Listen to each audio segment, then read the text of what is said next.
everybody, it's Robert, and I'm sitting here with Kyle. And we're at Pearl and Pine Brewery, and really appreciate Matt and the crew allowing us to come here and do the taping and stuff that we do in Sonoia, Georgia. And if you're not familiar with this area south of Atlanta, make sure you come by, check out this place. It's owned by, co-owned by an 82nd Airborne veteran and terrific beer.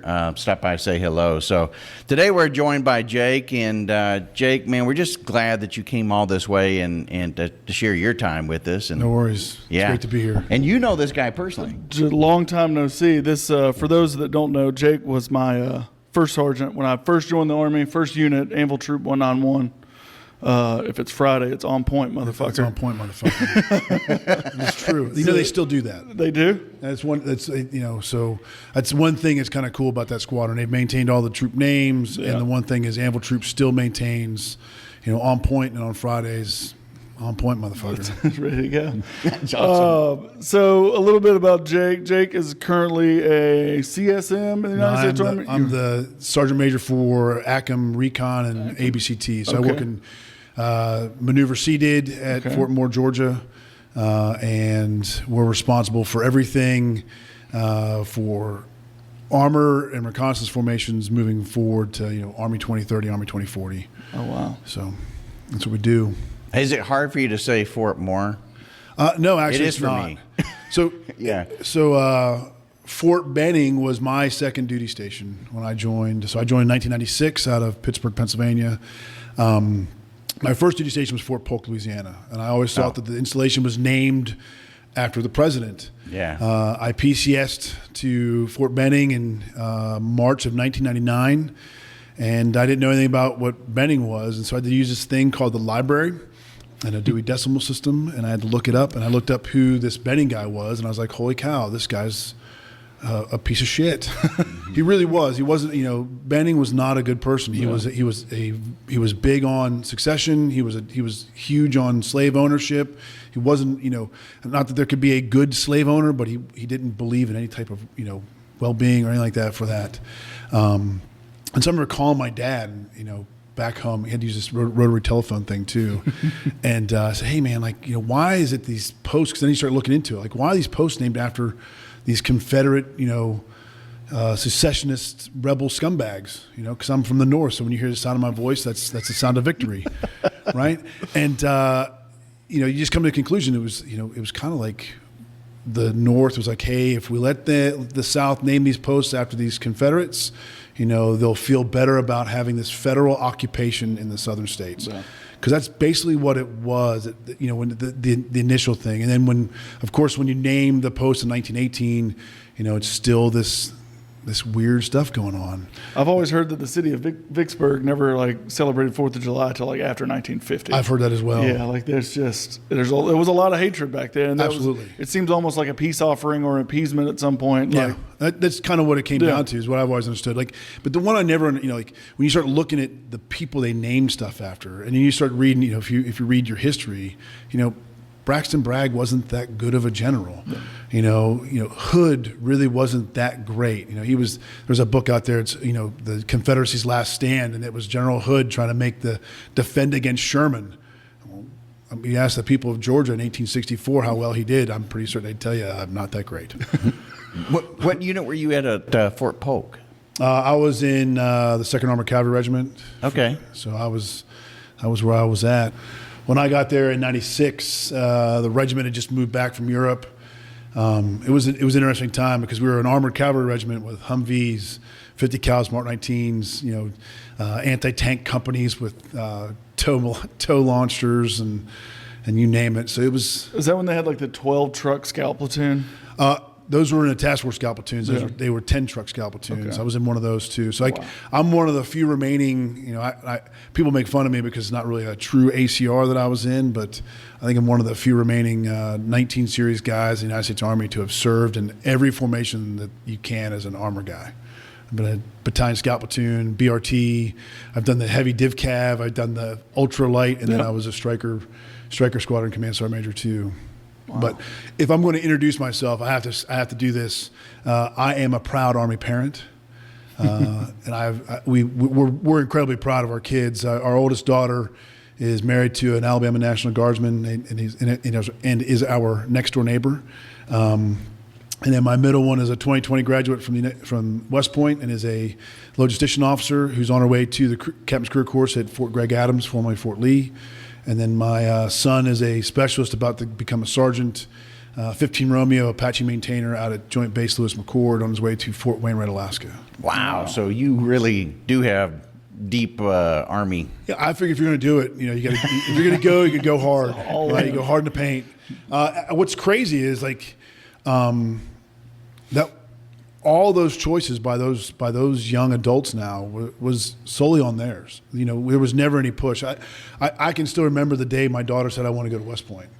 And it was like looking at your wife, like, what did she just say? Did she want to go to West Point? And she went to West Point. Then we actually held our son back from joining, a couple years, because I remember looking at him saying man, you're the kid that I chapter out, right? But they wanted to do it. And, I think one of the reasons why I do it is because they recognize that the Army is really a good thing. Yeah. It provides, at the end of the day, it truly takes care of you. It builds you. It makes you, go from a kid to an adult. I think you take the 7 Army values and put it all together. It produces a really good human being and a great part of our society. And I think they saw that and saw the opportunity to do it. It doesn't come without struggles. Being an Army parent, especially as a senior Army parent, for anybody who's out there that does this, there are times where it becomes very difficult to delineate between dad and sergeant major. The kids will call me and they'll start off with asking this question, and I'll have to be like, hey, hold on, Brandon, who do you want to talk to right now? Do you want to talk to dad? Or do you want to be Specialist Stockdill and Sergeant Major Stockdill? Because we got to have that. Same thing with my daughter. And, I'll do it to her. I'll be like, ma'am. And then she'll stop on the phone and be like, Dad, I'm your daughter. You are, but you're a commissioned officer in the United States Army. I'm a non-commissioned officer in the United States Army. Which one are you talking to right now? I need to know, because there's going to be 2 different answers. She was, I deployed my squadron to Operation Hammer Resolve in 2019, 2020. It was wonderful. It was supposed to be 9 months, ended up being 11 because of COVID, right? My daughter graduated West Point in the summer of 2020, went to Bullock, blah, blah, blah. I don't know if you remember him, but he was probably before. But Captain Pete Gilbert was our distro company commander. He was now the brigade commander for the CSSB at the 101st. Mm. He was able to grab her from strike and get her down range. So she's in Erbil, less than a year after I just left this place. And she would call and she would ask questions, and I'd have to tell her all the time, like, who are you talking to? Then she would say something like, hey, they got mortared and they got rocketed and they took a suicide UAV to the FOB. And she calls me up. She goes, hey, I'm trying to work on, the paperwork for a cab and all this other stuff. I'm like, hold on, stop. Who do you want to talk to? Are you talking to Dad, or are you talking to Sergeant Major? She goes, I'm talking to Dad. I said, oh, Morgan, that's, I'm just glad you're okay. You do whatever you have to do. And she stops on the phone. She goes, okay, what's Sergeant Major say? All right, Lieutenant, if you really think you earned a combat action badge for being on the location that took some indirect fire, then you go right ahead and submit that paperwork. But I'm going to tell you that it's going to get to somebody like me, and they're going to say, denied. She's like, why would you do that? I said, Morgan, do you really want to talk about what your dad did to earn his stuff? No, not really. Okay.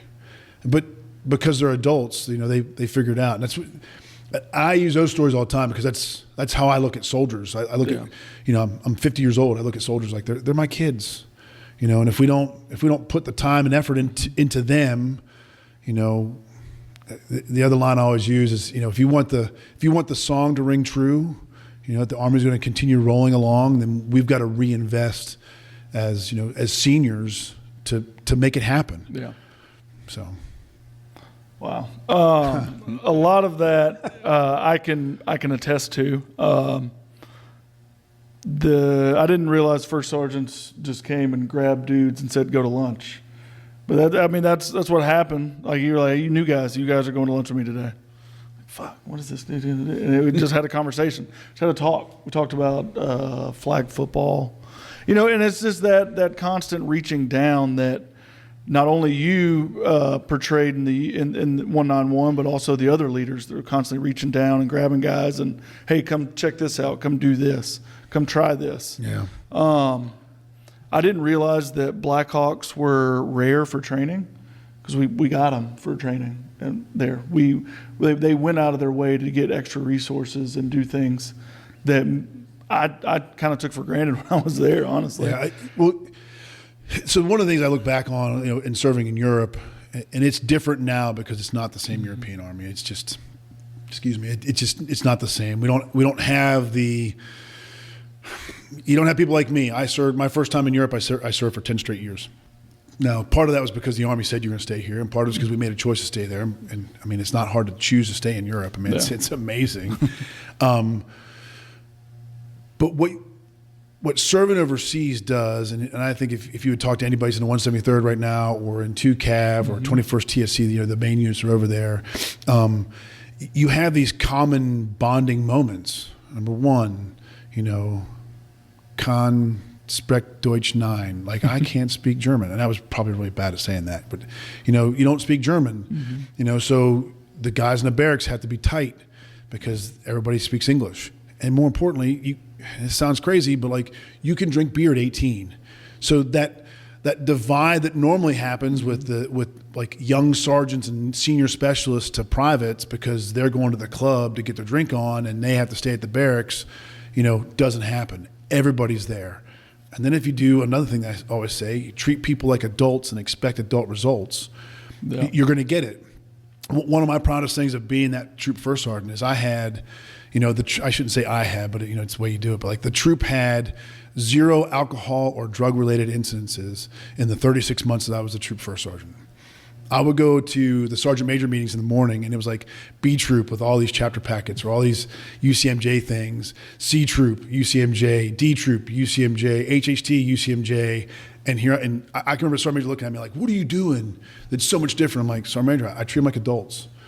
And that's one of the problems with our leadership that's not involved with their soldiers is they start, having these adult expectations, but we treat them like children, right? So, I mean, if you went home and your kids are 10 years old and you expected them to do the laundry, do the dishes, take the trash out, wash the car, mow the grass, and that was your expectation of them at 10, you would always be disappointed. But if you expected them to make their bed, brush their teeth, wipe their ass, then you'd probably be very satisfied and be like, "Look at my kid. He's doing great things." Right? Yeah. But we just continue to, and when you continue to, that's where this toxicity, I think, comes from. That's probably the first part where we start seeing toxicity is like, I expect that something's going to happen. The doer doesn't do what the checker doesn't check what the checker needs to check, kind of thing. The doer only does what the checker checks, right?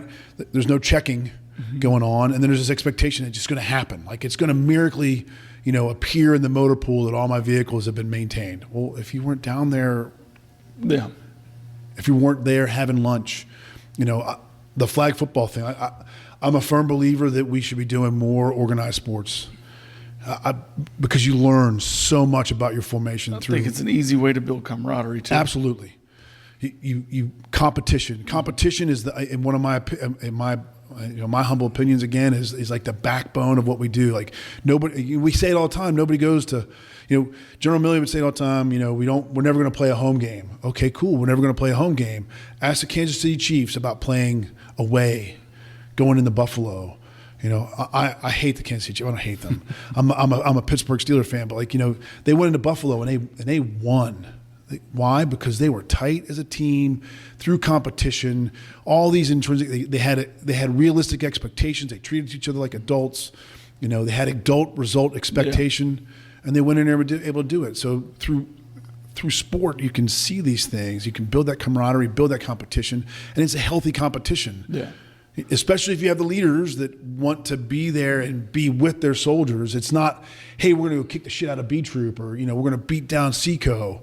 Hey, we're going to go beat Seco and we're going to make them better because they're going to want to. They should have leadership that wants to come back like, man, I can't stand A Troop. There was a lot of that. for a good reason. A lot of the things that I realized were kind of done. There's a famous picture out there, and this is something that I wasn't part of, but it was, who was the captain at the time? Captain Kelly. Captain Kelly. Tim Kelly. So they found a canoe chained to a tree at Grafenwehr, and they made the coolest picture ever, where they got all of headquarters platoon, and they made a recreation of Washington crossing the Delaware. No way.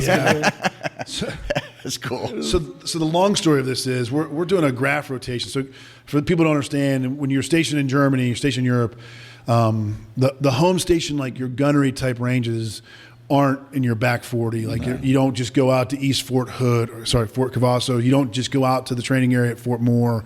You have to go down to Grafenwehr training area, which is in eastern Bavaria. It's maybe 25, 30 kilometers ish from the Czech Republic border, right? But it's a great training area. It really is. But you go to cantonment area, I think it's called Aachen, where they have barracks and all that stuff. Well, we went down there, and there were some contract issues with dumpsters. So then Specialist Fascia is my driver of my truck, and so I would have to bring trash back from a range, and we were searching for a dumpster to put trash in. And we were turning around from the dumpster. I'm like, whoa, stop. And Foster was like, what? I said, that's a canoe. And he's like, what do you want to do with the canoe? And I wanted to take the canoe back out to the range, but something in my tingly sergeant, first sergeant sense is like, probably not a good idea. So I know this canoe is there, and I knew instantly what I wanted to do, and it was to recreate Washington crossing the Delaware. Like, I knew it from the point, and I'm not one of those guys that has artistic vision in my head with colors and all that stuff.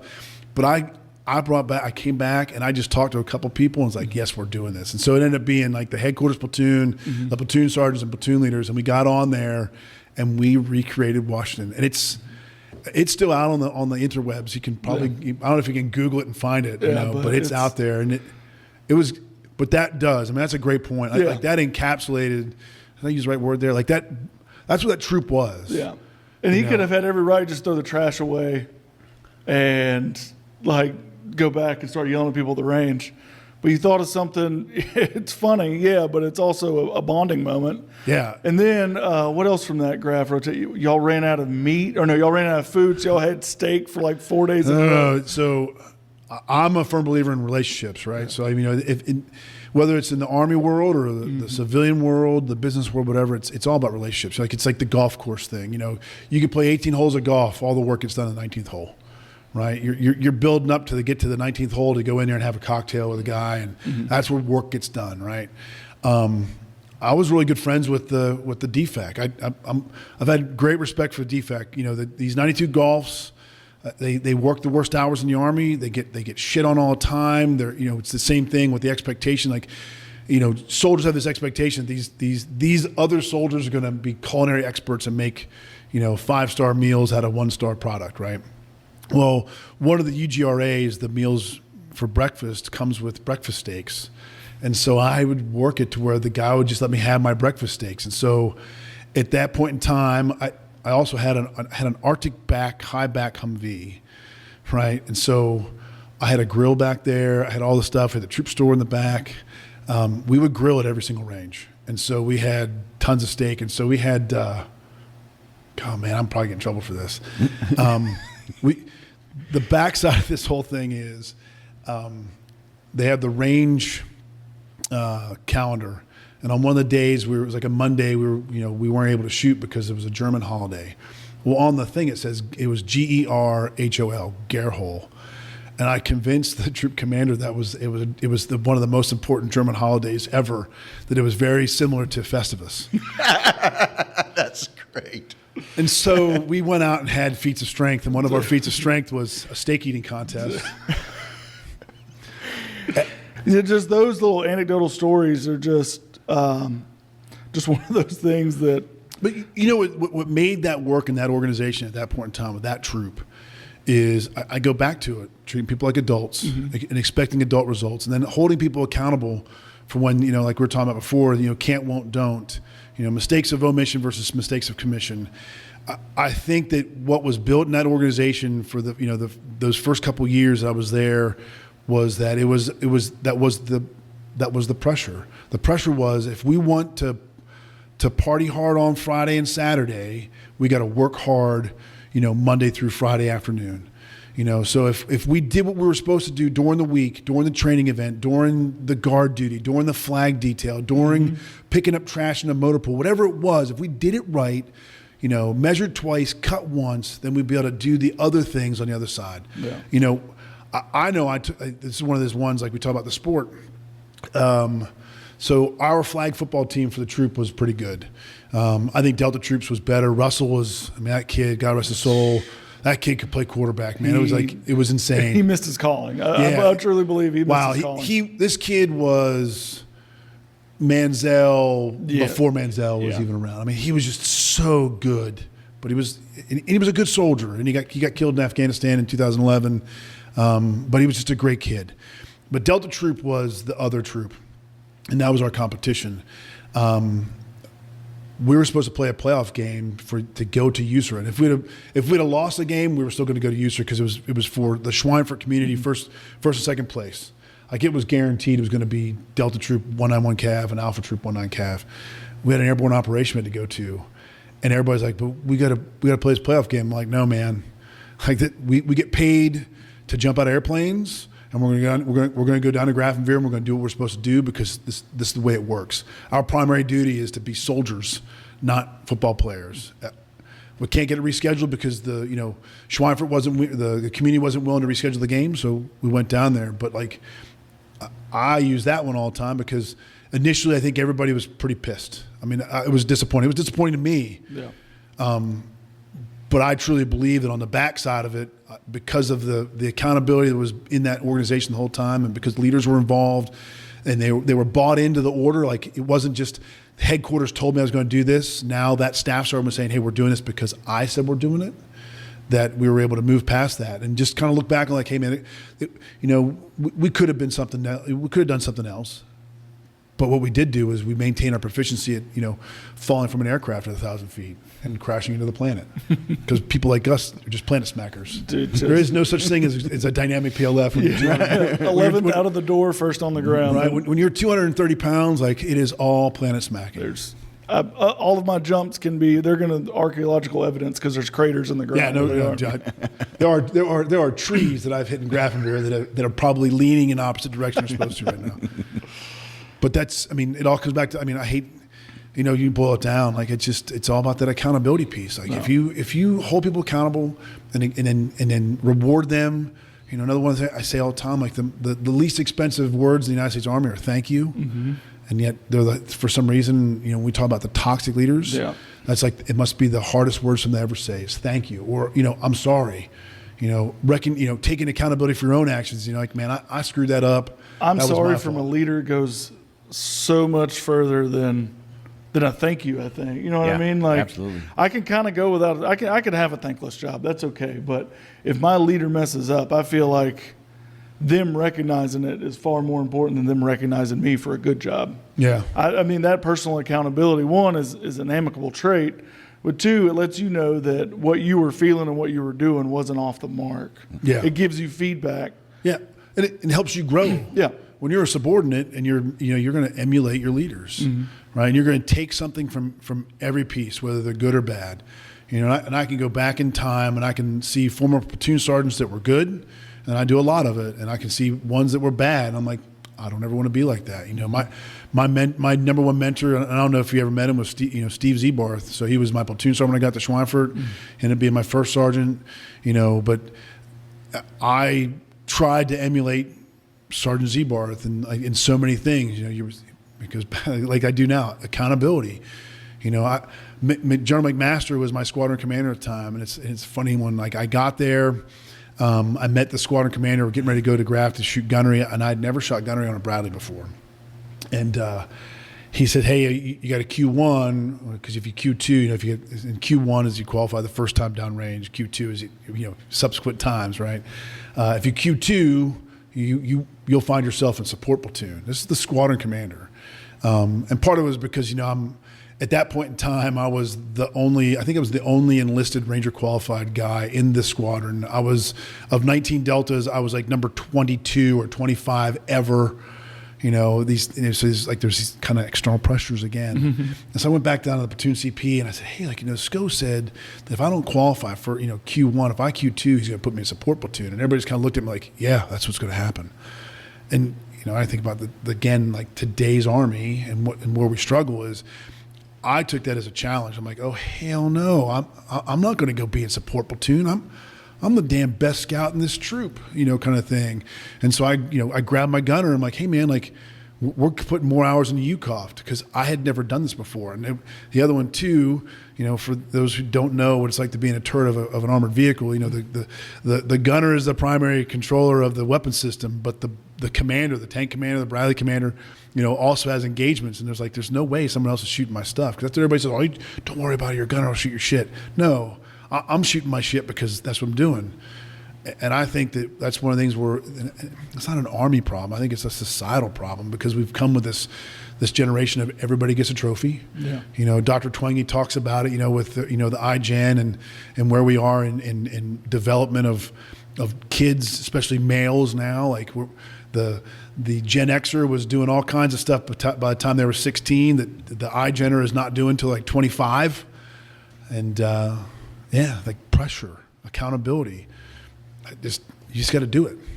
Yeah, and that's going to lead us into kind of something we hit on before we turned everything on was that kind of goes into the readiness piece, right? We have just from as a societal readiness, right? We don't have the numbers of able-bodied, able-minded, ready to go people, not even men, just people. Yeah. To go do what a formation in 1990 in processing probably looks a lot different than a formation in 2024. Yes. So I think there's, and I probably should have wrote this down in a note because this is a great question. This again, I don't want to say, I don't want to speak for the Army kind of thing, but I think there's a couple of things that, and this is probably for the entire, uniformed services. One, we talk about the formation in 1990. We got to go back in time. We got to think like that kid in 1990. I came in the Army in 1996. So my grandfather was a World War II vet. Mm-hmm. Or of that generation. So my grandfather's best friend was a guy named Jim McFarland, who was a retired colonel, Special Forces up the street from us. He was I think he served at the end of World War II, served in Korea, served in Vietnam, right? But they were all over the place. I mean, we were in the early 90s. I hate saying it this way, but we were putting, 1,000 World War II vets in the dirt a day, right? So the exposure to service was exponentially greater than what it is in 2024. My father's generation was Vietnam, so there was a different, flavor, if you will, towards service, but there was still a massive formation, if you will, of human beings who had served during that period and had continued to serve because the Army was, 2 million strong or something like that in 1969. I'm probably way off on the numbers, but somewhere around there, right? By the time we get to here, where we are today in 2024, we're talking less than 1% of the population serves.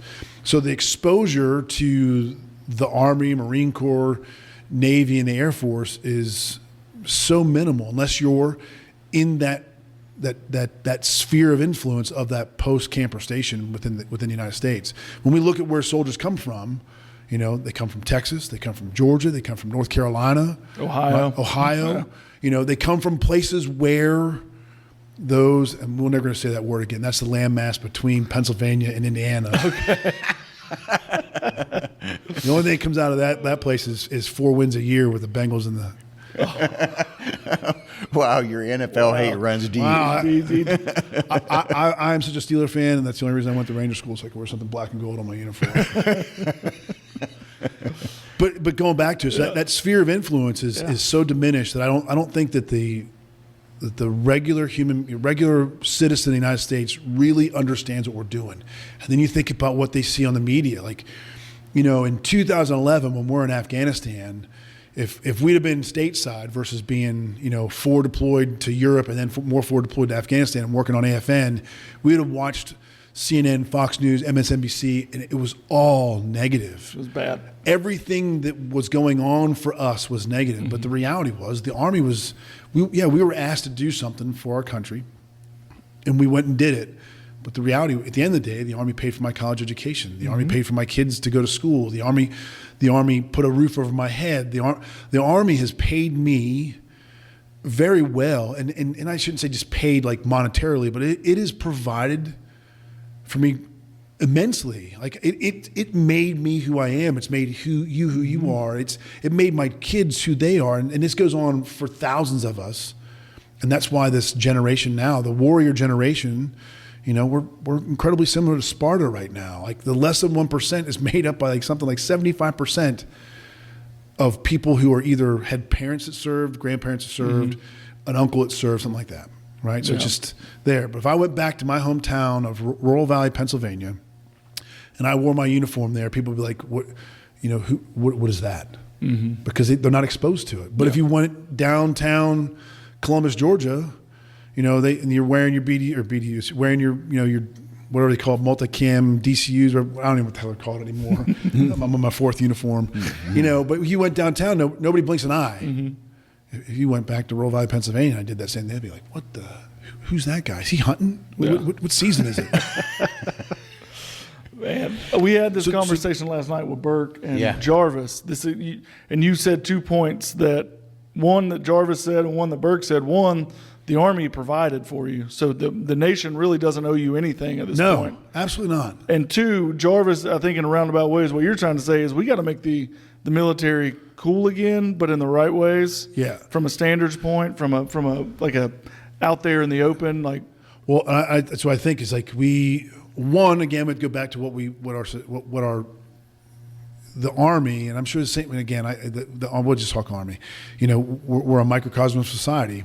We are what we are, and what you see today. I mean, let's think about it. Everybody talks about it. It's everybody gets a trophy generation, and that's not a bad. I guess it's not a bad thing. We're trying to make people feel good about themselves and all these other things. But like the Army is not a everybody gets a trophy organization. Like you have to be grounded by those 7 Army values. And those 7 Army values are a lot of giving. I'm a servant leader. I have given up my time for you. You talked about it. Like I grab up all the new kids to take care of the DFAC, right? One, because DFAC's awesome. I'm going to pay $4 for lunch versus going down to wherever. But the other one is like, again, this is why I think the European world is so much different. Serving like, hey, let's go to the donor stand. I'm going to experience. I'm going to have you experience a donor. I want you to go and have this, because so many people go over there and like, oh, Germany sucked. The beer was okay. But the reality is like, man, there is more to it. Have you been to Kreuzberg? Yeah. Have you tried snowboarding? Like, have you done for real? Have you done the things like have you experienced Bavaria for what it is outside of the Army? So one of the things we did too is like this is pre-bed and breakfast, but like I was making phone calls and struggling with like my German, but I would put together like full on week 5-6 day ski trips down to Austria where I'd get all these people together. And go down and go snowboarding, skiing, to do the Alps. And once you get a couple exposed, and that's where it comes down to. I took a couple staff sergeants down. And Geo took me. And then those staff sergeants took their soldiers down, and it just kept on going. But going back to the readiness part, I look at, I think that the Army needs to, through encouragement, I think we go after the wrong person. Right. So Jake Stockdill goes off to college. I go to Slippery Rock University at PA in 1992 to go play football. Right. I was an okay football player. I mean, I made the team. I lettered the 1 year. I was on the travel team, but I was not the best guy on the field. Right. I mean, I can remember sitting there thinking to myself, like, oh my gosh, this is D2 football.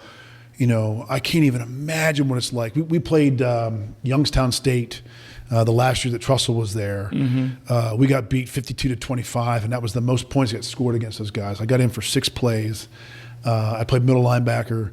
I remember they broke the huddle, and you try to start going through your reads. You read through the line, and you try to see the running back to figure out where everybody is to try to have a better idea what's going to happen. It's just like anything else. I couldn't see the running back because it was the first time I'd ever seen a center over 6'2".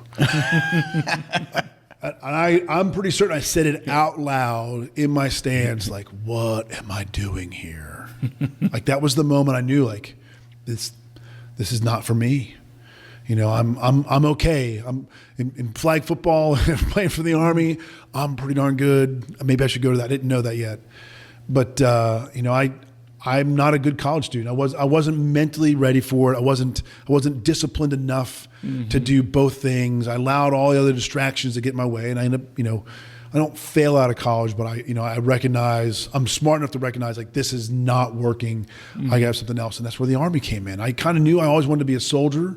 I was in ROTC, but the Army picked me up and took care of me, and that's who I think we need to be, like, going after. Like, is the Jake Stockdills of the world that are at college, that are a little bit older, have experienced life, you know, have experienced a little bit of failure, that understand that there's, because then you're going to have some resiliency there. Because that's one of the problems with the everybody has a trophy generation is, like, I feel like, you know, from an Army leader perspective, I have to worry about your resiliency all the time, because that's where it comes back into. Like, if I'm going to hold you accountable, you know, and I'm going to be hard on you, I need to know that you're going to be able to bounce back from this. Yeah. You know, and now I'm worried, you know, from this readiness perspective. Like, you know, in leader involvement, you know, you can go around and, like, watch PT, like, the organizations that get it, the organizations that are good, you know, the ones that those guys are getting after it. They're out there doing PT all the time.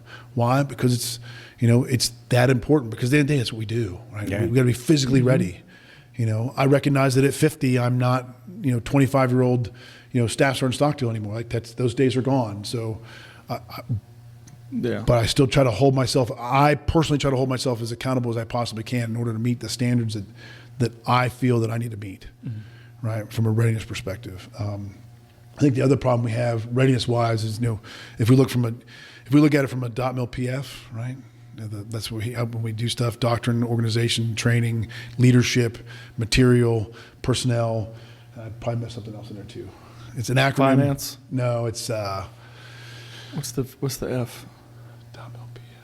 God dang it, I should know this. I know it, but now I lost it. Anyway, I think that we're struggling right now in the T and the L, like the training and the leadership, and that's a symbiotic relationship, right? You know, the leader has to be trained. You have to train the leader. The leader has to be trained. And train the leader. Is sergeant's time training still a thing? So it comes and goes. It's one of those ones where it just. I don't understand why that ever went. So my belief is, there was a period in time where sergeant's time training was solely based on individual skills, like individual tasks, maybe up to the crew level, right? So when I say crew level, like, in place a machine gun, that's a crew task. You know, put a Bradley turret in operation, crew task, right? And then all of a sudden, because of all the other shit that was out in the training sphere, sergeant's time training started just slowly had mission creep and went from being individual skills, maybe crew tasks, to collective training. And so it just lost it just became another day. And then it just kind of, we're in the orphan cycle. You were back for 9 months deployed. You're back for 9 months deployed. So I think we lost our way in that. Organizations are trying to bring it back. When I was in 125 in Alaska, we're trying to bring it back and call it leaders time training. But it was the same thing. Like, you're just, you know, we lost one of the reasons why we have a readiness problem is we've kind of lost the art of training management development, you know, understanding the ebbs and flows of the training cycle, you know, the training band of excellence and where we're trying to be. You know, we have, because of the nature of how we replace people, you know, it's from an enlisted side in your regular force comm organization, we feel it the most because the leaders are the ones that are leaving every 2 years. And so Lieutenant Colonel Stockdill comes in and he or she wants everything to be at the top. Like, we got to go. So we're going to train versus, you know, Staff Sergeant Neal's in his section. He's like, God dang, man, I've done this 100 times. Can we just please slow down? Yeah. You know, so then what goes away first? What we would call the ankle biter training events. Sergeant's time goes away because why? Because we've been doing all these collective training events all the other time. We can't find, and so just, you know, we go from being able to walk to just trying to run all the time. Yeah. Right. Like we should have been training some crawl over here, but because we want to go out and do collective training, What's crazy is because when you get to the AAR for the collective training, you're like, why don't you guys know the basics? Absolutely. Like, the new SMA, when he got into position, his line was be brilliant in the basics. Yeah. And when I talked to him, I said, one of my lines as a trainer was always, what are you going to do when the batteries go dead? Yeah. Right. Because that's another one of the things where I think where we have a struggle with, new technologies are emerging, so we're going to try to solve our problems with big M material solutions versus trying to solve problems with T&L solutions. I'm a firm believer that I think our doctrine's right, I think our organization's right. I think we have the right material right now in many ways. There's things we're behind the power curve on, right? But I think we need to be training the little things, like what do you do when the batteries are dead? Do leaders across the board know how to use a protractor, a compass, and a map? No. Do you know how to zero a T&E? Do you know how to zero T&E? Do you know how to pick up a weapon system? Yes. And make sure it functions to make it work? Are you able to engage the enemy from between 50 to 350 meters? Can you call for fire again using a protractor, a compass, and a map? Can you navigate from point A to point B using a protractor, a compass, and a map? Can you do it at night? Can you do it when it's raining? Can you do it without the protractor or the compass or the map? You only have two of the three. Like Right. there's certain things there that if you're not teaching the basics and if you're not drilling the basics and if you're not, honestly, the best thing that I was ever told was when your section leader or team leader come into your room for inspections, have all the things written out on your wall. Yeah. One, it's going to spark a conversation between them, but two, it's showing them that you're honing the basics and you're listening to the little things. Like guys like John Greer drilled that into my head. Like he was, say what you will about him in garrison. Yeah. When we were doing the thing, and he was right where he needed to be as far as techniques and tactics. Yeah, he had some demons. He had some demons, but tactically, he was very, very sound, and he drilled those things into my head, and that's something I carried with him. And it's just the simple stuff. If you go down the line, like we're always on somebody's family tree, right? There's the somebody trained somebody who trained somebody who trained somebody who trained somebody, and hopefully you're able to maintain. Again, it goes back to accountability. You're able to maintain that. Like that's one of the things I think, when I say I'm jealous of organizations, like I look at the 75th Ranger Regiment, and I'm jealous of them because they are able to maintain this internal pressure that says, hey, I'm going to live by these 6 stanzas of this creed, and it's going to drive everything I do in my life every single day, at my house, in my car, at my work. And when you fall out of line, those guys are going to they're going to do everything they can to bring you back in, to get you back in line, to adhere to those 6 stanzas. I wish the rest of the Army could be that way. Well, the difference there, though, is that they have a selection process that makes sure that absolutely. Right, and every day you have to earn it. Whereas the conventional Army or the conventional military, it's not the same. Yeah. I mean, if I mess up, it's hard. But so then we go back to the readiness part. So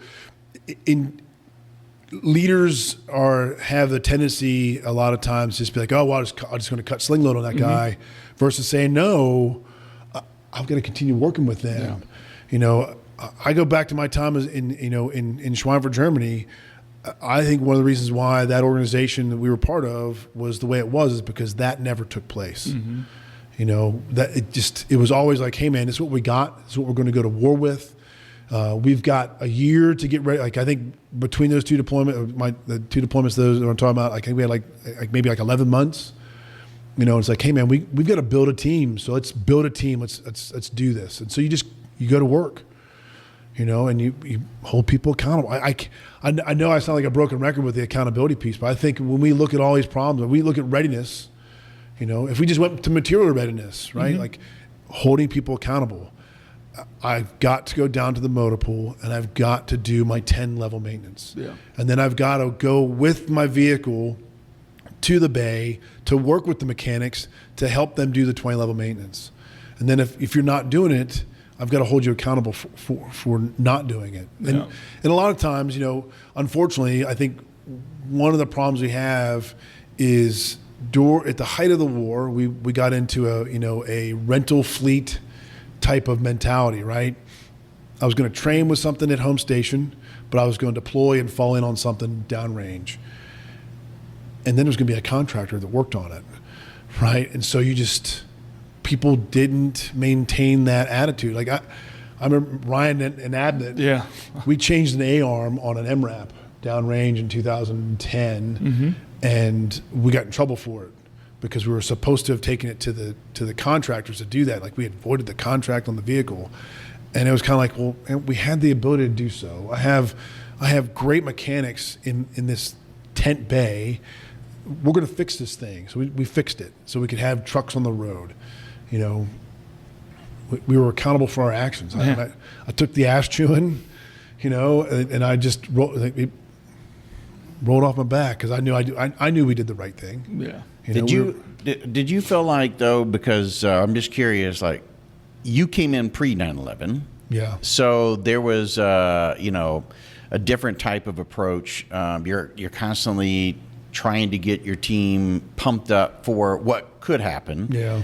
Of course, everybody didn't know for sure if anything was ever going to happen because it had been a long span. It was a weird time. Yeah. I mean, when you look at what we have now, what's old is new.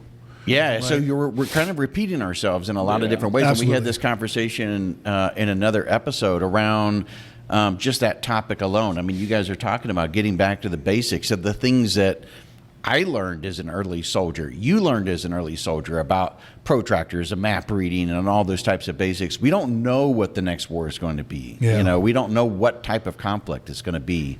But we are starting to notice that the things that our forefathers, like you had mentioned, your grandfather, your dad, and the time periods and stuff they were in, different wars, Korea, Vietnam, World War II, World War I, trench warfare, all of that.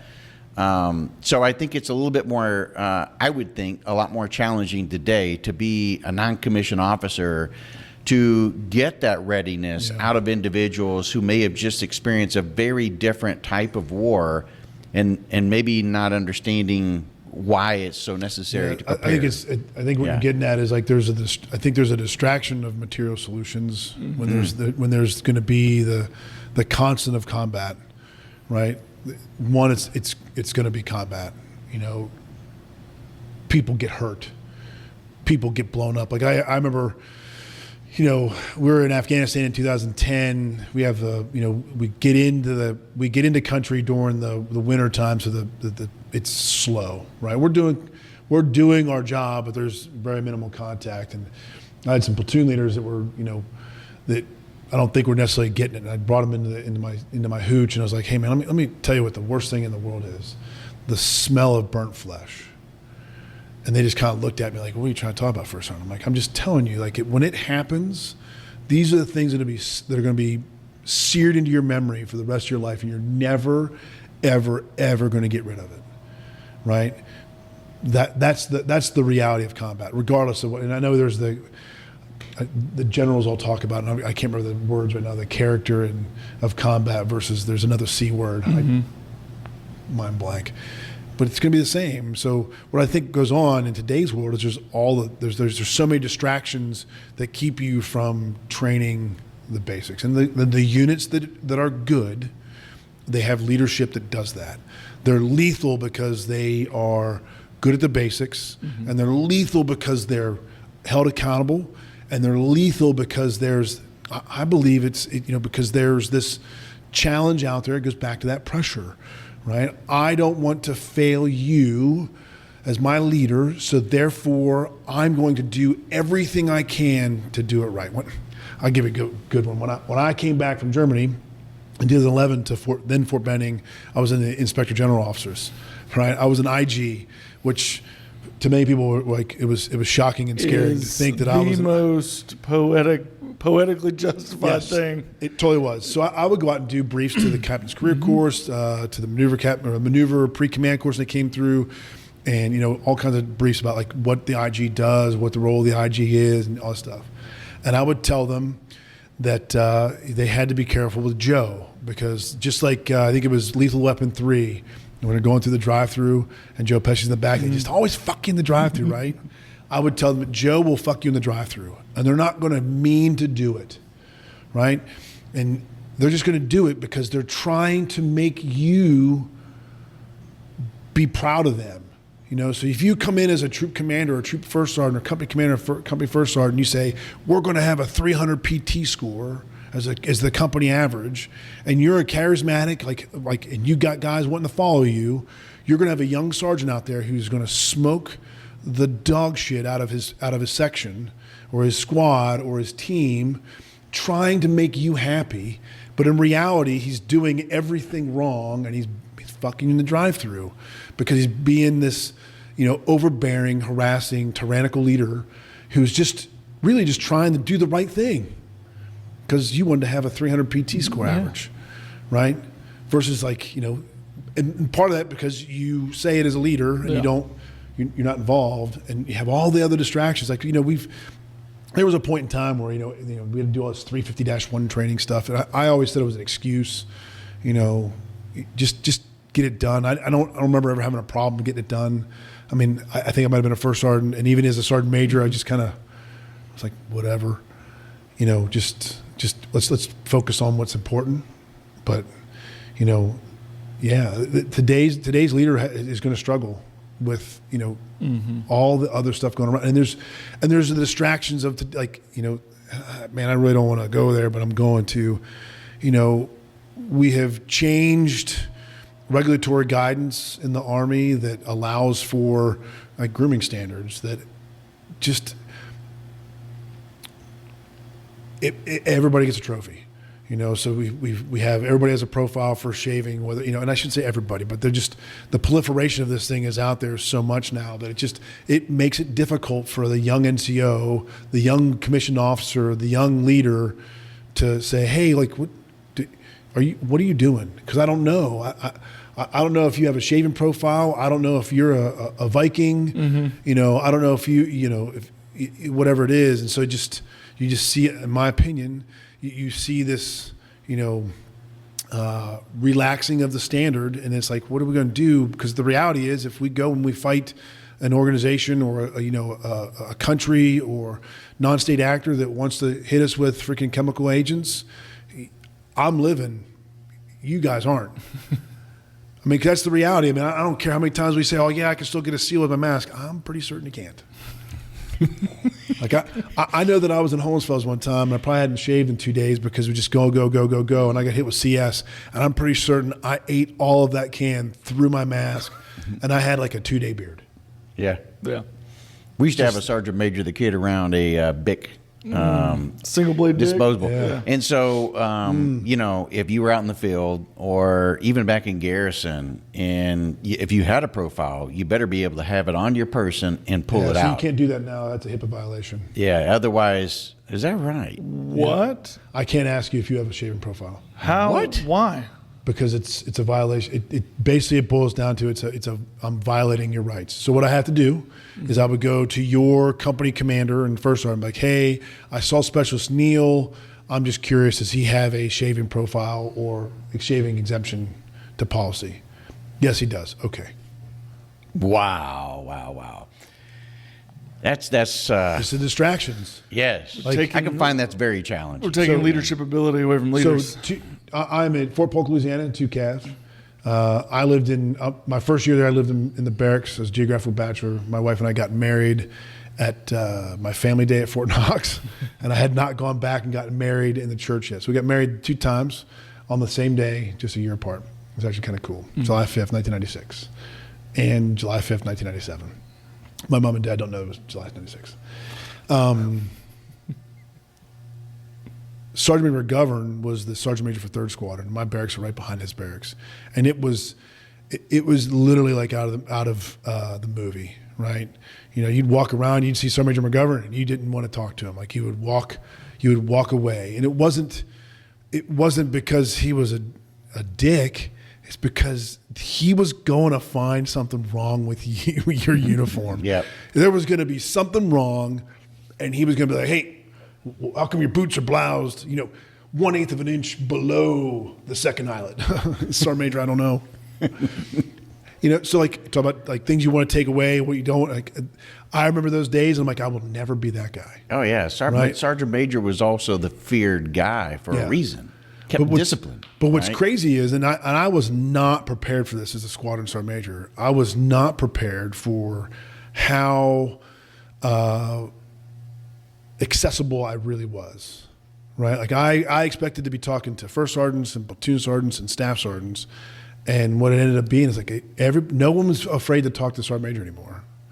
I was so, and it wasn't a bad surprise, but it was a good surprise. And I deployed, to Iraq, and so I had the majority of the guys we deployed with were at the squadron fob, and so you realize you're there, and you're starting to play this game of like, hey man, like if I'm the one out there all the time, what about first sergeant? Like, am I taking away from first sergeant's ability to influence their troop and trying to it was OIR. It wasn't like it was, years before, who weren't going on combat patrols, just kind of like stuck there all the time. Just like, man, how do I balance this? Because everybody wants to talk to everybody wants to talk to sergeant major. Everybody wants to talk to sergeant major because sergeant major has great story time. That was my LPD process. I did LPDs. It's a great book. It's Character Carved in Stone. It's about if you go to West Point, the Trophy Point, it's what overlooks the Hudson River. There's benches there, and they have character traits carved into the back of the granite list on these things. And so I did this NCOPD, which ended up being LPD, and I would talk about like, hey, it's everybody knew we'd go out there on Wednesday night at 1700, 1800, whatever time it was, and it was going to be story time with Sergeant Major, because one, I got the gift of gab, and two, like I've got. At the end of the day, like you start recognizing, like as when you become an Army dinosaur, that you've got this life you've lived with all these stories to tell. And and I would tell them all the time, like if you just listen to the story, eventually you're going to get to a point where like, oh my gosh, like it took me 3 hours, but I got to the point. That's awesome. So how did that NCOPD, like just you had some leaders come and just say, hey, officer, O's need to hear this too, or? I think the SCO came to it one time, and that's basically what it was. Like, That's hey, awesome. and he's like, hey, you don't mind if everybody comes? I'm like, no, sir. I said, if it wasn't for the fact we had a mission to do, I would have brought, because the way it works when you go to when we went to OER, you have a total personnel number, a boot count on ground that you can't exceed, and so you basically took. As a squadron, we basically took, right around 50 to 65% of the squadron went downrange, with the rest of it back in Alaska, and then it was geographically dispersed all over Iraq. Like the majority of the squadron was in Kirkuk at K1. Had guys over at Key West, over on just outside of Tikrit. Had guys at AAAB. Had guys up at Erbil. Had guys in Syria. Just. You're plugging holes at that point in time, just make sure you have people, boots on the ground in the right place. But yeah, so I think I ended up having probably most of the squadron would come in, NCOs. I didn't care. I mean, Joe wants to come on in. It's story time with Sergeant Major. And I think a lot of my peers get it. I think the overwhelming majority of my peers get it, but there are still some out there that just, across the board from senior NCO, sergeants major, master sergeants, first sergeant, sergeant first classes. I think that when we talk about that, I think that's where the true toxicity comes, is they don't want to be involved, and the cell phone is part of the problem. You have leadership. I can only imagine what it must have been like to have been a leader stateside during COVID. Those guys that were successful, like, hands down, you've got my admiration, because I didn't have to do that. I was deployed when it went out. We got to watch shit on TV and be like, oh my God, is the world really on fire? Flip to Fox News. I guess it really isn't that bad. You don't know what to believe, because you just know that you're locked down on the fob. Then all of a sudden we weren't allowed to have Iraqi coworkers on the fob, and then it was like and now we're down in in Kuwait wearing scarves that we made over our faces, and just this physical distancing stuff, whatever. And then, then you redeploy from Iraq to Alaska, right? So when I redeployed to Alaska in July of 2020, I think 2 people in Alaska had died from COVID. You know, New York City is like basically Manhattan is burnt to the ground. Yeah. Atlanta is, on flames again. Sherman's come through, now known as COVID. All this crazy stuff's going on. I'm in Fairbanks, Alaska, and everybody's like, what's COVID? So that was my experience of COVID. Then I PCS to Holmes Fells, and like all of a sudden I was back in the land of there are no rule breaking. Like, Vive, I'll find you. Yeah. You couldn't go more than 15 kilometers. At one point in time, you couldn't go more than 15 kilometers from your house. Wow. The good news was, like, everything was closed except for grocery stores and beer stores. I can't make that up.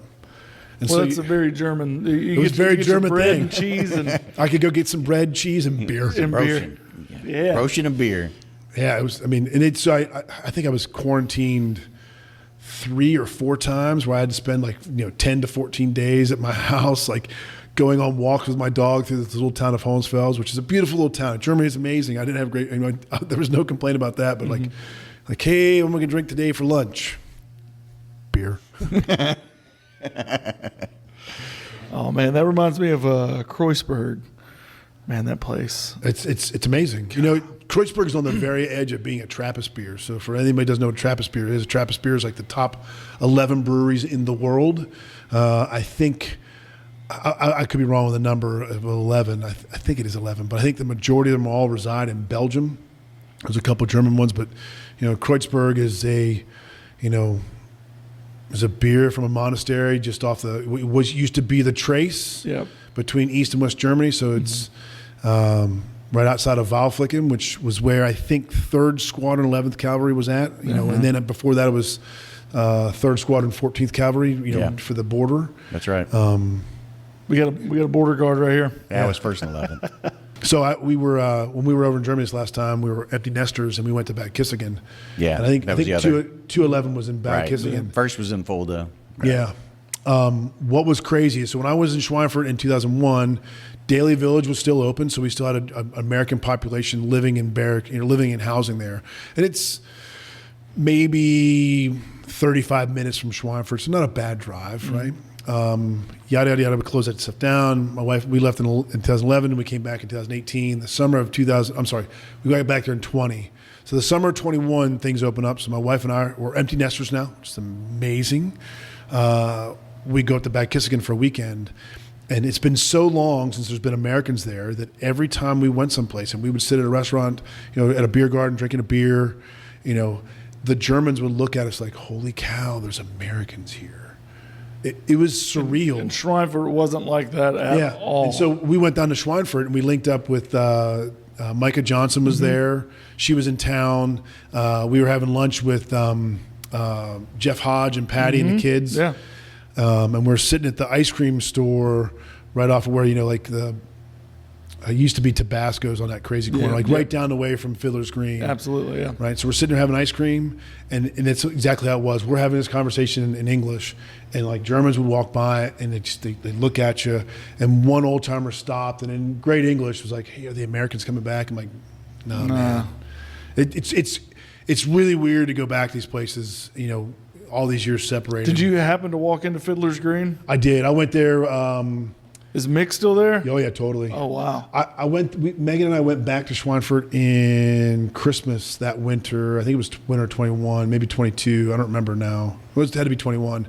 Hooked up with again with Jeff and Patty and Dan Grzinski, and we went down to Fiddler's, had a couple beers. It was weird because there was no Americans. Yeah. It was like German kids. Like, what's going on That's here? crazy. And they would have walked in there in 2011. They would have probably got their sleeves cut off by Charlie Troop. Yeah. That was awesome. One night, our Charlie Troop called Fiddler's Green. No one could have sleeves. So anytime somebody came in with sleeves, they held them down and cut off their sleeves and let them go. Oh my God, really? Like it's just I mean, we that bar was ours. It was ours. It absolutely was. Yeah. Even before 191, when it was 1-4, it was a 1-4 hangout. Yeah, and it's just and Mick was Mick's a great guy. Yeah. He had a great product. It was was an old bomb cellar. Yep. It just walls looked a lot like this. Yeah, but you had to walk down these steps like that. It's like poured concrete steps, cobblestone. That was great. I'm just great. curious, like just switching gears for a second and going back into a few things, talking about the readiness and then also talking about the young NCOs, today and everything. With fewer families having fewer kids and the whole bit, we already have the challenge. So what we do get, we have to, of course, mold and turn into our great leaders and stuff of the Army.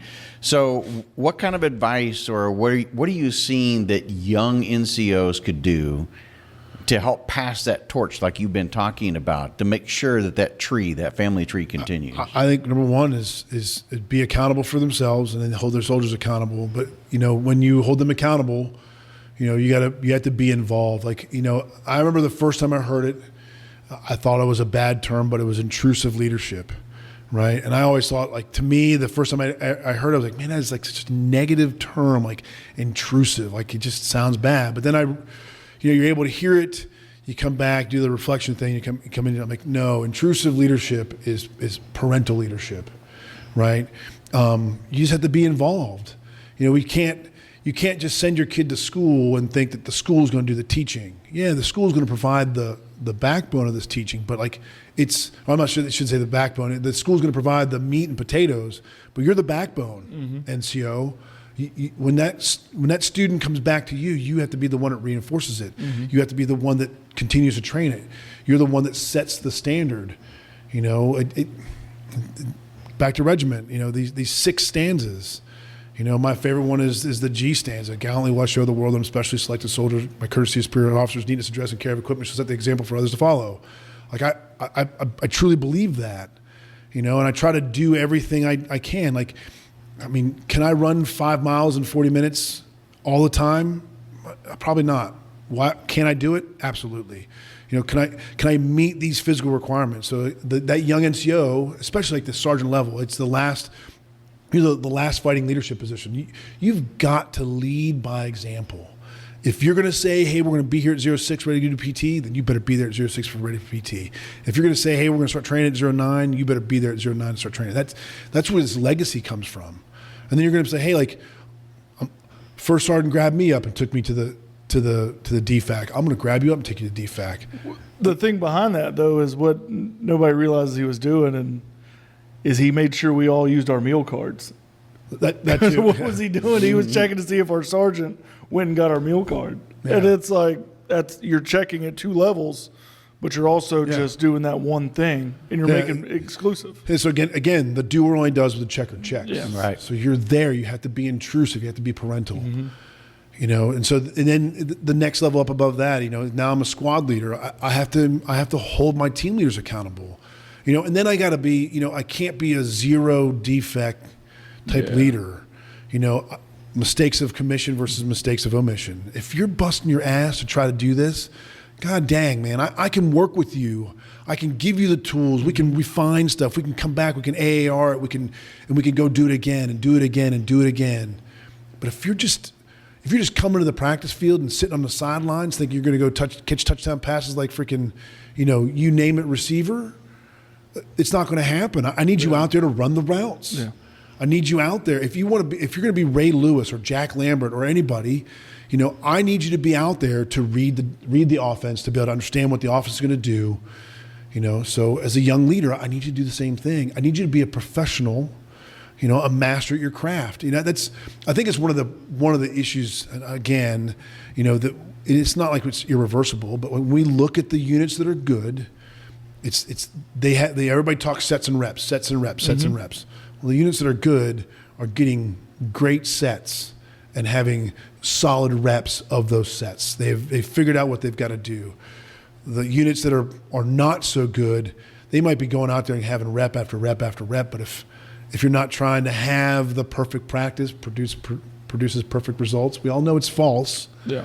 But if we're not trying to achieve that and holding those people accountable to get there, then we're not going to get there. And it's by example. Again, I'm not going to go out and pass the RP. I'm not going to go past Ranger School today, right? I'm too broken. Just things are not right. But God dang it, if I had to go out and do that stuff today, I'm going to dig down deep, I'm going to have the intestinal fortitude that's required, and I'm going to do the mission, and I'm going to lead by example. And hopefully there's soldiers there that are like, holy shit, you see that old man doing that? That's why we do organizational runs. And look what we don't do as often in the United States Army right now. It's the simple stuff. It's the shining the boots. Yeah. It's the peer pressure of the specialist, right? Your boots were shined, my boots were not. You left the motor pool early, I stayed here and ground dry sweep into the ground.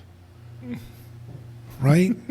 Hey, we used to do organizational runs. Like, I don't know what happened. Like, there's something changed. We don't do organizational runs. Why do we do organizational runs? Because the old man was in front of that bad boy, and the old man set the pace. When I was Anvil 7, people didn't want to do troop runs with Anvil 7 because Anvil 7 was going to run the dog shit out of you to prove a point. Anvil 7 was going to go back to his office and put his feet up and close the door and be left alone for a couple hours to recover. Let you recover. Yeah. But it was the point. Yeah. It was absolutely. the image. It was literally the Sprite commercial. Like, image is everything. Like, I have to show you right now that I'm here with you. I'm going to suck this event down with you. That sounds so bad. That's what she said. Right. But I'm going to be here. I'm going to be a parent with you. I'm not going to allow you to do this on your own. And that's what young leaders have to do. Sure. I'm going to go down to the motor pool. When I took over 5-1, my very first motor pool formation, it's striker land. And it's a different world because they're strikers. Formation's held, first sergeants take charge, first sergeants turn around, platoon sergeants take charge, and you see this mass exodus of people heading towards the gate, and you see this few guys going towards the stuff. I'm like, whoa, hey, first sergeants, come here, what's going on? Well, those are all the crew. They're going to go do ancillary equipment, or they're all the dismounts. They're going to go do this, and these guys are going to go work on strikers. I'm like, no. That strikers was going to take you to combat. That strikers was going to help you survive in combat. That strikers going to be your home for everybody. Everybody's down here. And what really irritated me that morning is I was watching staff sergeants and platoon sergeants walk out. I'm like, oh no. So I brought all the I remember this discussion like it was yesterday. Had all the platoon sergeants in one of the motor pool bays. I said, hey, when it comes time for us to rack and stack you, I want you to understand that if your OR rate for your platoon is 6 of 6, you're in this pile to be amongst the best. If you're 4, 3, 2, or 1, or 0 of 6, because your maintenance is not good, your readiness is horrible, you're never going to be over here. And I had one of them like, well, that's not fair, Sergeant Major. These are the oldest strikers in the world. They are. But I'm pretty certain on your NCOER, there's a bullet in there that says you're responsible for the morale, welfare, and maintenance of X, right? So many sergeants, so many staff sergeants, so many soldiers. So many $1 million worth of equipment. So many $1 million worth of equipment. Yeah. The ones that got it. And Yeah. and their platoons were amazing. Their platoons were tight. They were organized. They were well trained. They were a family within a family.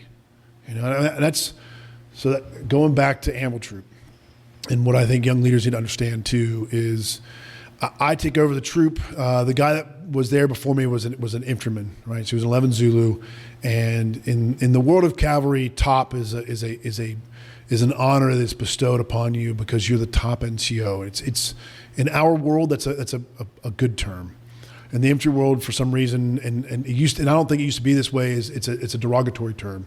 So first sergeant wouldn't allow the troop to call him top. So the very first thing I said when I took over, at the change of responsibility, was like, you can call me top, right? Like, it's okay. Well, that was fine. My oldest daughter at the time was, I think, 16 or 17, was back from college. And when she wanted something from me, she would call me Papa. Like, hey, Papa, can I get the car, Papa? Well, one of our esteemed colleagues, who's now a first sergeant, Alex Fascia, was in my training room. He was my commo NCO, and he heard that. And somehow, some way, that became my endearing name for the troop. But I was okay with it because I also believed in, it's so bad because he's now a bad guy, but Bill Cosby's one line, right? And that was, he thought for years that his brother's name was Jesus Christ and his name was goddamn, because his dad would always yell like, Jesus Christ, God damn it, right? And so, but the point was, Dad could call you whatever he wanted to because he was Dad, right? So I, as a first sergeant, and a lot of my peers totally disagree with this, called everybody by their first name. Right? We were on first. I was on first name basis with you because it drove me nuts that the officers would always do it, right? And we never did it. And I always felt like me calling you specialist or me calling you Neil or me calling you whatever was disingenuous. Like it didn't get after what I was trying to do, this family thing. And it helped us to be able to read a room too, because if you called me PFC Neil, I was pucker factor a million. But they called me Kyle, like. And that was part of it. Yep. And I had my sergeant major could not get past that at the time. He just didn't understand. I'm like, sergeant major, I want you to understand this. Like, I'm What are Jake, you doing, hamhead? right? I'm Jake. When I'm in trouble, I was Jacob. If I was in big trouble, I was Jacob Edward Stockdill. Like I can hear it from my grandmother. I can hear it from my mom. I can hear it from my wife today. Yeah. And so I did the same thing. So like you nailed it. If I walked into a room and I was like, hey, private, you knew right then and there that it wasn't time to look up and be like, hey, what's up, First Sergeant? It was, you better get to parade rest and be prepared for what's coming next. And I thought it worked. It was parental leadership. Yeah. We did another one of my most proudest moments of my first sergeant time is we did a holiday party before we deployed to Afghanistan in 2010. I had all the turkeys and ham and all this other stuff done at the DFAC, because I worked really well with all the contractors in there. I think we did like 5 turkeys and 5 hams.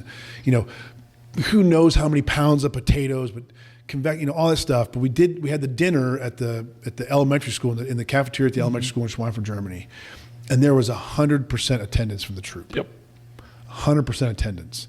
The squadron commander and sergeant major came in there, and they were dumbfounded by the fact that there was 100%. And it was the same thing for the ball. We were the only troop that had 100% attendance to the cavalry ball. The brigade commander. He even said something to me. He's like, First Sergeant, your tables are twice the number of tables of like we had half the ballroom. He's like, what's going on? I said, sir. I said, they know we roll deep. When we go out, we don't. It's like I get what's the soccer team is it Manchester will never walk alone. Manchester United. Man United will never walk alone. Like I didn't know that was a thing, but that was one of the things that Anvil Troop did. Like you were never going to go out by yourself. Ask the bouncers at the MAD about Anvil Troop. Yeah, you were never going to go to you were never going out by yourself. You were always going to be with a battle buddy. Yeah. But it wasn't. I never used the term battle buddy. I hated it because I heard it so much. Like you were going to go out with your family, and that's how it was. So that.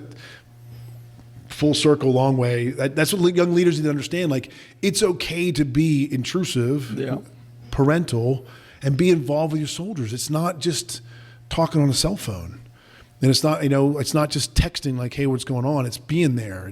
It's checking on them in the morning.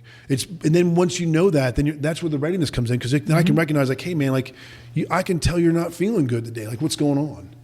Yeah, the wife and I had a fight last night. Okay, do you need some time? And that's the next one. Like. Recognizing that sometimes we have to give the time to make sure, because like right now, and I'll go back in time. When I came in 96, you would look around and you would see, every once in a while you'd see a guy with a right shoulder patch, combat patch, shoulder sleeve insignia, former wartime service. They were very few and far between. Then all of a sudden 2001 happened, 2003 happened. And then the only person that didn't have a combat patch was the new guy. And the new guy was a private, a second lieutenant. Go to a formation today. Like go to the captain's career course, or there's 1 or 2 combat patches. Wow. It's because everything old was new, right? And so these same thing, like, hey man, like you just got to bring them in. You got to be part of the family, because at some point in time, the Army is going to ask you to do something that is probably against everything you're brought up with your values, right? I'm going to ask you to take a weapon and use it to end another human being's life, whether that's being the terminal controller of a bomb dropping, whether that's you slinging a mortar, or whether you're the guy pulling a trigger at point blank. It's going to happen. So I've got to give you the time. That's another one. Like, I was a firm believer in 1700, right? 1700, when the flag goes down, you go home. And I used to say it all the time because we're in Germany. When we lower the flag down of our country on another country's sovereign territory and thank it for its service during the day and fold it up and put it away and say, thank you, flag, you should be going home too. Because at some point in time, I'm going to ask you to stay until 2000 or 2200.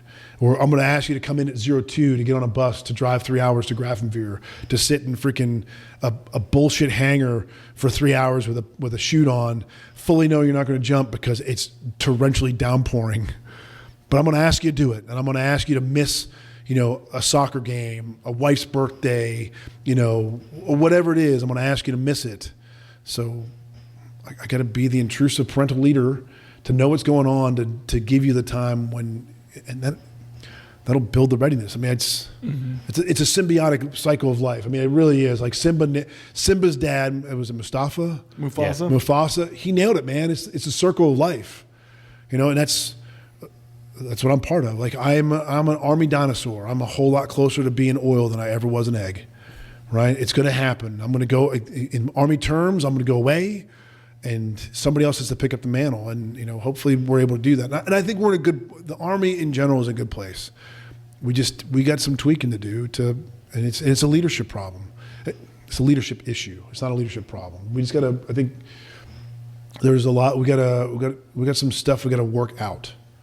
The results of policy that took place, like, of who we allowed in, what we're doing for the army structure today, where we're going to go, what are we really trying to do, what's our mission, it's.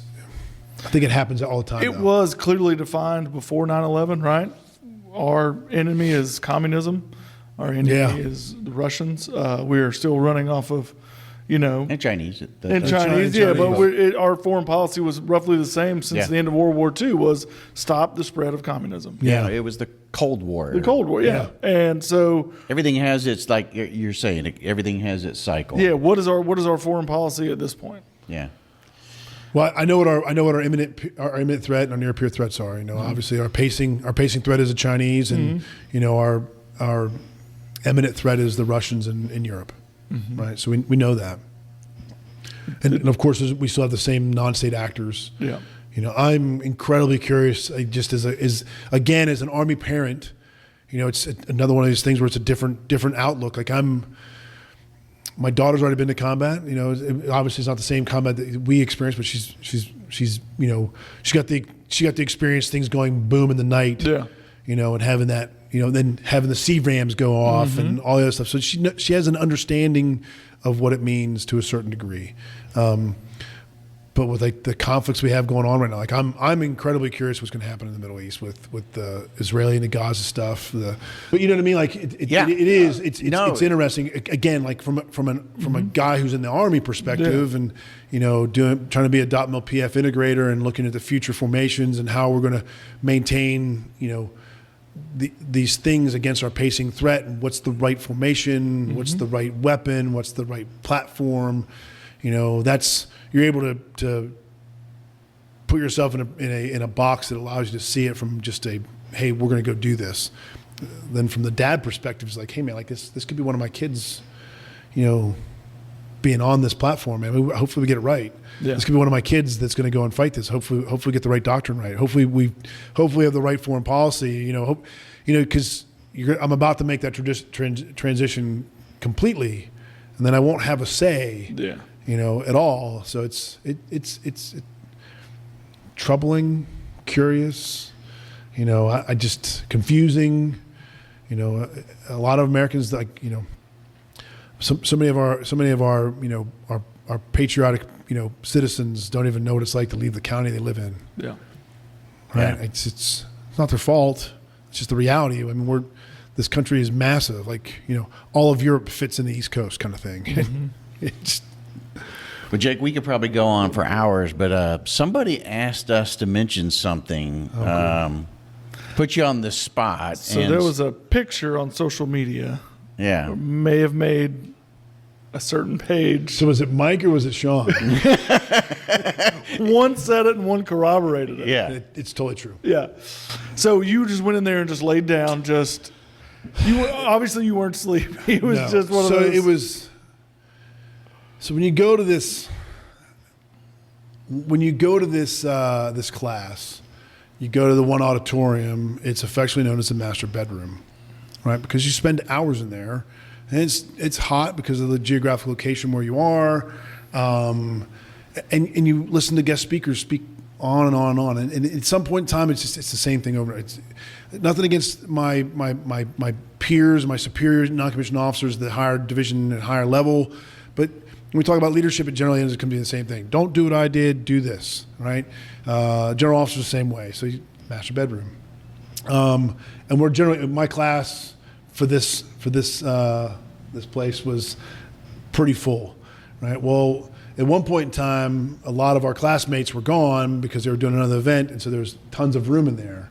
And so I made a joke of saying, look, man, there's so much room in here for other activities. Like I could literally lay down and take a nap.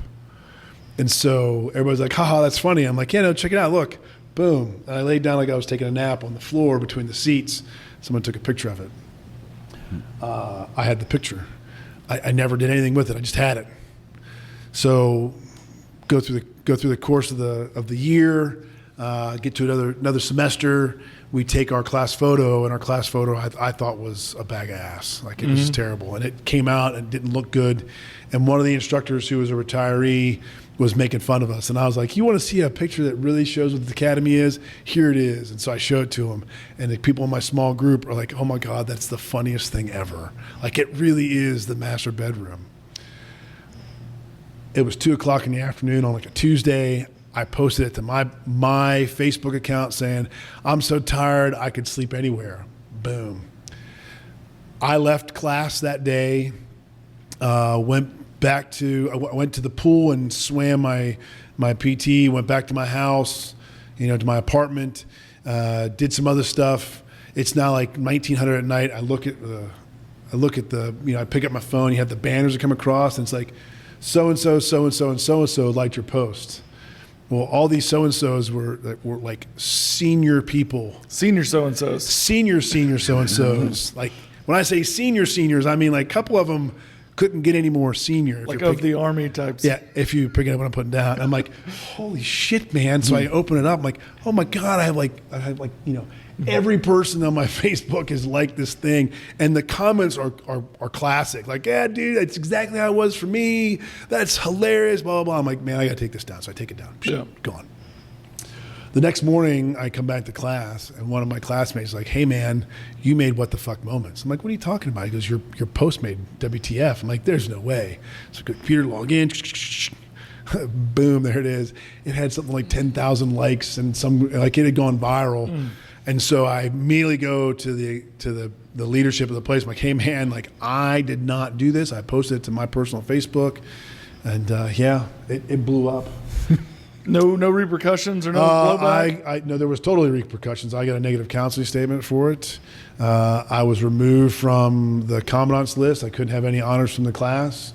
I think at that point in time, I was well within the top 20% of my class. So I had this negative counseling, and I didn't get all excellences on my 1059, but I mean, I still made Sergeant Major. I still get to be a squadron sergeant major. I still get to be a brigade sergeant major. So it was one of those moments. Like I think, and I said this all the time. If you can't have a little bit of humor in your life, and you can't laugh at yourself, then maybe you need to be doing something different. If you're not having fun doing this, because at the end of the day, like I talk about, we can be very serious. We can talk about the no shit what we're going to do, but god dang, man, like. Festivus for the rest of us was fun. It was. The steak eating contest at freaking, I mean, think about this. I mean, we followed the steak eating contest with a warm pudding eating contest with no hands. This is the same guy that jumped off a bird at OP Spur dressed as Santa Claus to deliver Christmas dinner to the guys on one of the guys that was on the OP. Yeah. Like, you got to have fun with it. You got to have fun with it. If you can't have fun with it, and that was one of my things. When I left, El Paso, I just remember thinking to myself, like, man, so there was moments like, I'm not going to be that sergeant major. So I go back to like, what I was not prepared for the accessibility of being a sergeant major. But then at the same time, I was like, you know what, this is cool. I'm down with this. Like, I am open to spreading the message. If I'm going to be the guy who's a subject matter expert of this stuff, of cavalry and reconnaissance, reconnaissance and security operations, then by God, I'll be it. If I'm going to be the master gunner here and I'm going to have to do this thing, then I'll be it. If I'm going to be the one that has to tell the war story so people understand what this is going to be, it's never a war story of like, oh, look at me, look at the glory that I went and had. Like, I'm not, doing the final assault on a fort in Charleston, South Carolina. I'm not doing Pickett's charge. I did what my country asked me to do, and I want you to understand what that might entail. But like, I'll be the guy, and I'm gonna have fun doing it. I am. If that's probably my number one downfall in the United States Army is I want to have fun. I want to be funny. I think everybody should laugh. I think there should be levity in every meeting. Unless of course we're talking like, hey, Russia just launched nuclear missiles. Okay, maybe we shouldn't laugh about that. But you know what I mean? Like, you should be able to find, we talk about resiliency, we should be able to hunt the good stuff. Yes. Yeah. In everything, all the time. And if you're not able to do it, then it's not fun.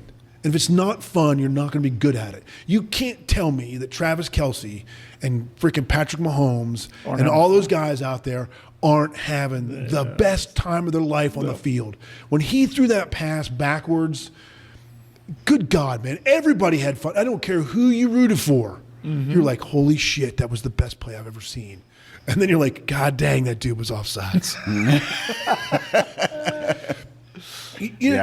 But nobody does it. You can't tell me that the astronauts who went to the moon weren't having what was going on in that. Yeah.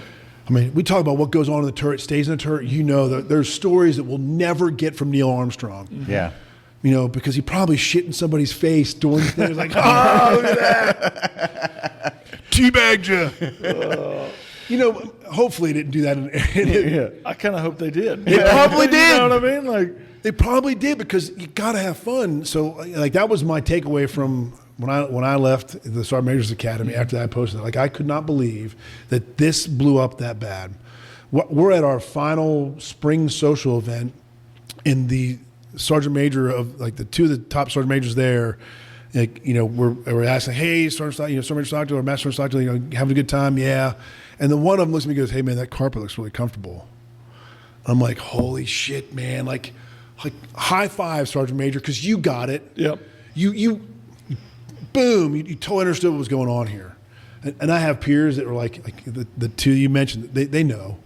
They know that there was not trying to shame the academy, or I was trying to diminish the rank or the prestige of what we're doing. I was just having a good time. Man, the most dangerous crew in the world is a crew full of sergeants. You know what's more dangerous than that? A crew full of sergeants major, right? Because at the end of the day, we're all privates, right? I got the best job I've done in my 28 years of the Army was to be an OC, to be a Sergeant Major OC as Grizzly 04 in Hohenfels, Germany, right? They literally gave me a truck, and Private Stockdill got behind the wheel every time he drove. By myself. Yeah. Jake, I hope you keep having fun for these last few years that you've got. Man, I appreciate 17 months. Yeah. Oh, see, there you go. Short time. You're already counting the days and everything. But I appreciate you coming up and sharing these amazing stories and words of wisdom, that you've dropped here. Love to have you back. Yeah, absolutely. So that we can drop more nuggets of good stuff. Yeah. If you're open golden to nuggets. that. Golden nuggets of knowledge. That's another Stephen Zebarthism. Golden nuggets of knowledge. Well, appreciate you, man, driving the motorcycle up. Oh, it's never a drag ride, So I just, obviously I ride with CVMA, another great organization that, for vets helping vets. That's what it's all about. I think if we help our vets, have a better message. We're all going to be recruiters for the United States Army, or the Marine Corps or the Navy. Beat Navy, but It's all of vital importance if we're going to do what we're supposed to do to have this country to have this country maintain what it's supposed to be, this beacon of democracy and freedom for the world. Then we've got to have a military that's able to defend the Constitution against all enemies of foreign and domestic, right? So Appreciate it. We're all brother. recruiters. That's perfect. Appreciate it. Thanks right. so much for coming. Yep. All Thanks, Jake, man.